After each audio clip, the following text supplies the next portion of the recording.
самое важное и интересное за эту неделю? Наболевшие вопросы Общественный совет обсудил QR-коды и вакцинацию. О проблемах деревень президиум Комивойтер подготовил резолюцию по итогам конференции. Новые проекты для нового созыва в администрации прошел отбор в молодежный совет. Торжественное вручение. Отличники и спортсмены получили паспорта в администрации. И рукотворная красота. В музее открылась выставка народного мастера резьбы по дереву. Подробности прямо сейчас.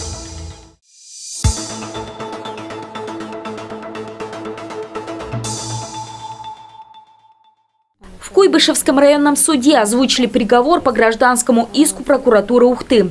Дело было возбуждено в отношении бывшего застройщика, который готовил дома для переселения из ветхого и аварийного фонда в нашем муниципалитете. Фирма фигуранта выиграла аукцион на застройку еще в 2014 году. Но несколько объектов, а именно дома в поселке Дальний по улицам Молодежной и Геологов, после сдачи в эксплуатацию оказались к этой самой эксплуатации не совсем готовы. На директора фирмы завели дело о мошенничестве с использованием своего служебного положения. Приговор огласили еще в 2020 году. Генеральный директор ООО «Эталон» заключил с администрацией МОГО Ухта договор муниципальный. Вместе с тем, по результатам строительства уже этих домов было выяснено, что работы по тепловым сетям фактически выполнены не были.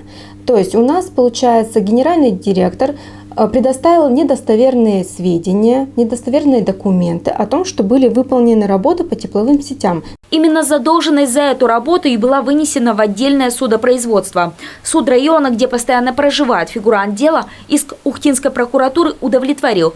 Так что теперь приговоренного к условному сроку директора строительной компании ждет погашение долга перед бюджетом в размере 2 миллиона 700 тысяч рублей.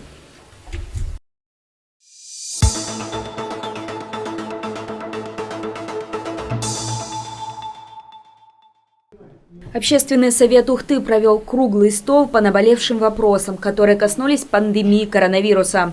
Ограничения из-за заболевания вводятся так или иначе уже более 1,5 лет. За это время Ухта, как и вся страна, пережила локдаун, и не один. Если вначале горожане с терпением относились к ограничениям, то теперь социальное напряжение только нарастает. Но, как показывает история, сдерживание при пандемии необходимо, потому что без него ничего не закончится, а мы все уже очень этого хотим. Сегодня в Китае, если заболевает где там 30, 40, 50 человек, где миллиарды живут. В одном городе, говорят, заболело 2, полностью город закрыли все. Они себя-то защитили, у них не болеют, как у нас. Если мы хотим долго, упорно вот этими масками ходить, там всякими QR-кодами, мы и будем вот так вот идти вот этими шагами. Вот Европа, много там вакцинирован, туда-сюда, болеют. У них больницы полные, но реанимации пустые. А у нас ходите, посмотрите реанимация. К сожалению, никак не облегчают напряжение в обществе и всевозможные призывы к вакцинации. Если изначально все очень ждали появления вакцины, которая должна была стать панацеей и, соответственно, сформировать общий иммунитет, то теперь люди говорят, вакцинацию хотят сделать обязательной, а доверия нет никакого.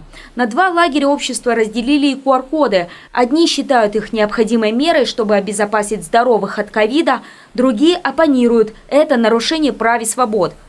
Сам факт прививки является медицинской тайной. Это в законе прописано. Любые медицинские манипуляции являются тайной. Не желая принимать какой-то QR-код, не желая вакцинироваться, как свои гражданские права, да, и конституционные, я должен сегодня, там, допустим, кино смотреть, в окно стоять с улицы, да, на автобусе я не могу проехать в каких-то городах, потом должен автостопом ходить и так далее. То есть, а так все в принципе добровольно. Я так это понимаю, да, то есть я немножко уже, хоть немножко, но человек 2-го сорта. Озвученная позиция была неоднократно поддержана во время круглого стола. Государство гарантирует равенство прав и свобод человека, запрещаются любые формы ограничения прав граждан и так далее, и так далее. И приводится целый список. И при этом введение вот сейчас кодов, оно как раз-таки и ограничивает эти права. Но хотим мы этого или нет, где начинается свобода одного человека, заканчивается свобода другого. С одной стороны, запрет на ограничение прав, а с другой – запрет на риск здоровьем людей. В соответствии с Конституцией Российской Федерации, это статья 41, каждый имеет право на охрану здоровья. Далее статья 42 «Каждый имеет право на благоприятную среду», статья 72, что в совместном ведении РФ и субъектов находится осуществление мер по борьбе с катастрофами, стихийными бедствиями, далее особо подчеркиваю, эпидемиями и ликвидацией их последствий. Можно подытожить. Круглый стол, как и предыдущее заседание Общественного совета, не решил основных вопросов. Теперь некоторые из общественников хотят, чтобы мнение ухтинцев, категорически не согласных со сложившейся ситуацией, было доведено до Государственной Думы. Так, журналист Дмитрий Алексеев выступил с предложением провести социальный опрос касательно темы на федеральном уровне. Напомним, проект закона о QR-кодах Республиканский Госсовет поддержал, в то время как в городе было собрано несколько тысяч подписей ухтинцев против этой меры. И пока активные пытаются решить острые вопросы, разъяснить законы, говорить о пользе вакцинации и свободах, другие часто забывают об элементарной дисциплине. За 1,5 года пандемии часть населения так и не поняла, что с признаками ОРВИ не нужно ходить по общественным местам. Не стоит умалчивать и тот факт, что в России настал расцвет продажи липовых сертификатов о вакцинации.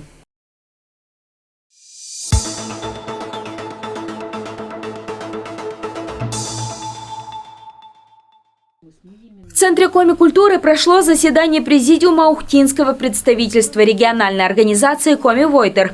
Повод – итоговая редакция резолюции по итогам 29-й конференции Коми-народа. Само мероприятие прошло 4 декабря и озвучило актуальные проблемы жителей отдаленных от Ухты деревень. 4 населенных пункта – Изваиль, Лайково, Кемдин и Гажаяк – президиум объехал заранее. Как оказалось, у всех общая проблема – медицинское обслуживание. Фельдшер не выполняет свои должностные обязанности. То есть она не идет, не принимает детей, говоря, что я работник поликлиники номер 2, а не детской поликлиники. Она заявляет о том, что типа я уколы не буду делать, хотя выписаны уколы лежачему инвалиду. После 17 часов до нее никто не может дозвониться. Я, говорит, работаю только в рабочее время. То есть любой вопрос, который возникнет по здоровью, люди должны вызывать скорую на расстоянии 70 километров от города.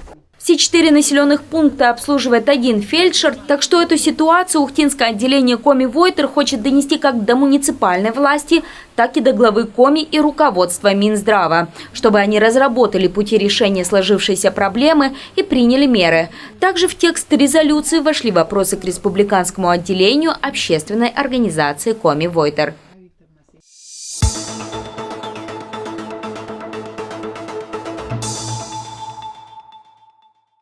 7 декабря в администрации Ухты прошли выборы нового созыва молодежного совета при главе Ухты. Объединение молодых инициативных собирают уже 13-й раз. Отбор традиционно организуют ежегодно в декабре. Но еще в прошлом, 2020 году, обсуждали вопрос о продлении полномочий и выборах стабильного коллектива депутатов молодежки на 3 года. Так, по мнению предыдущего созыва, была бы большая личная ответственность активистов, пришедших в совет. Но устав не был пересмотрен, из-за этого выборы провели вновь, спустя 12 месяцев. Но в 2022 традицию планируют все же изменить. Новый созыв, чтобы вы были уже в курсе, новый созыв вы будете избираться на 3 года. Поэтому я хочу сказать огромное спасибо тем, с кем непосредственно я сотрудничала и взаимодействовала как заместитель, который курирует вопросы социального блока в 2021 году. Вы большие молодцы, работа проделана грандиозная. Молодежный совет наконец-то начинает набирать обороты. Также представители администрации заверили молодых общественников, что орган местного самоуправления будет оказывать помощь в реализации инициатив, вынесенных на рассмотрение комиссии. Их в этом году оказалось порядка 20. Часть кандидатов презентует свои авторские разработки социальной направленности чуть позже. В момент пока что мы имеем 18 проектов, которые мы готовы сегодня заслушать. Направленность проектов абсолютно разнообразная. То есть это и спорт, и досуг молодежный, это и проведение различных семейных мероприятий, предположим, форумы молодых семей, это и военно-патриотические направления. Свой проект представила и я, журналист и автор ГСП онлайн Алла Поздеева. Мой проект направлен на 10-классников нашего города и охватывает как мою основную профессию журналиста, так и педагогическую деятельность. Можно предположить, что в этом году молодежный совет вплотную займется социализацией и привлечением к здоровой активности старших школьников. В состав 13-го созыва входит несколько педагогов, проекты которых также нацелены на подростков.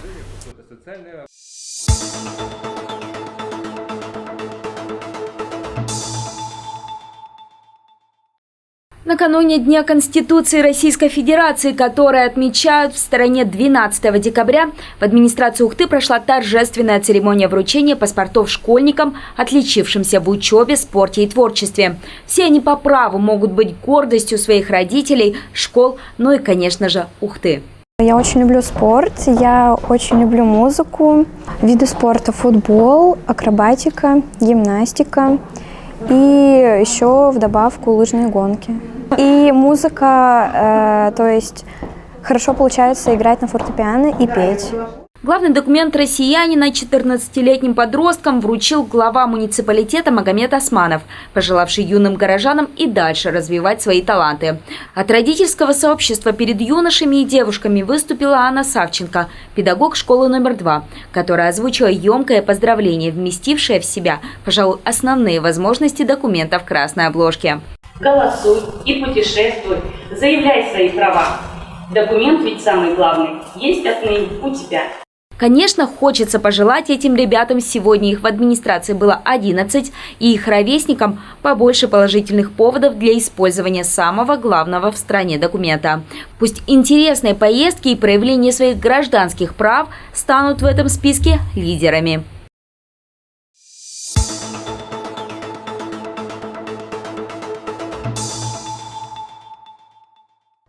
В историко-краеведческом музее Ухты открылась новая экспозиция. Выставку посвятили художественной резьбе по дереву и, пожалуй, самому известному мастеру этого направления прикладного искусства в Ухте Валерию Шустову.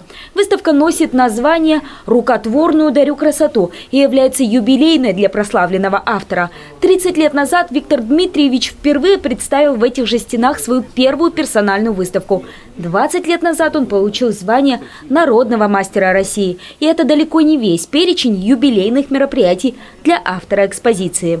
Недавно Виктор Дмитриевич отметил свой 70-летний юбилей со дня рождения. Давайте поздравим. Еще один юбилей у Виктора Дмитриевича в этом году. 60 лет назад он приехал в Ухту и остался здесь навсегда. Еще один повод собраться. Именно взросление на севере стало основополагающим для творчества.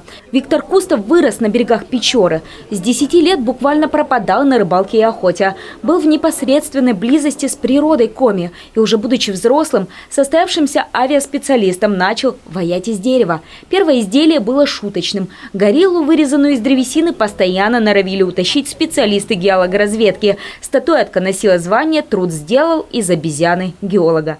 Дальше работы пошли одна за другой. Материалом стал кап, нарост на стволе березы, который буквально оживает в руках мастера. Когда берется кап, прежде всего нужно убрать все какие-то дефекты. Убираются все дефекты абсолютно.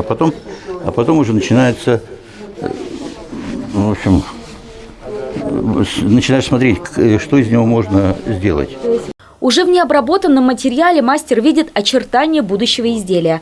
После этого идет трудоемкий процесс выдалбливания древесины, вымачивания, обработки. И это несмотря на то, что теперь стало куда больше специальных инструментов, в работы Виктора Кустова вложено колоссально много ручного труда.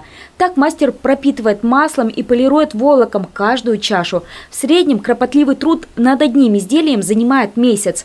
Зато как колоритно после смотрятся результаты этого труда. Особенно на музейных полках. Познакомиться с ними можете и вы. Выставка будет работать до конца января 2022 года.